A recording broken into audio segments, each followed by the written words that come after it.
Hey, morning YouTubers. Today I'll be replacing my UV submersible UV filter, UV lights, sorry. So the one on the left, right, that's the old one, and you can see that it's all damaged, spoiled. Okay, that's the new one. I've increased the wattage as well. The previous one was 15 watts. I've increased this to 23 watts because of our fiberglass tank. So increased water volume, and therefore I need a more powerful UV light. Okay?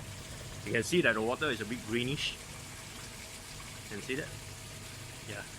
So once I've installed this in about a couple of days, it'll be clear. Everything will be clear again. Okay. So what I normally do is put this into the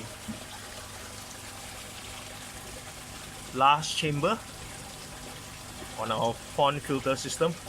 So there'll be chamber, for my case it'll be the last chamber, is actually the fourth chamber.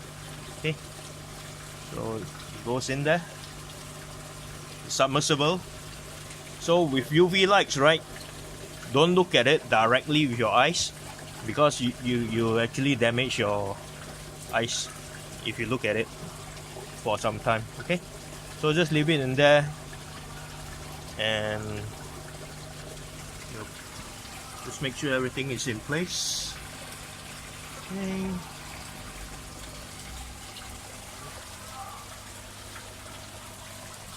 And then we plug it in. Okay.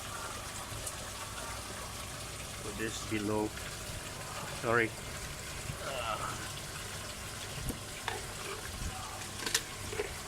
You can see that all of my power outlets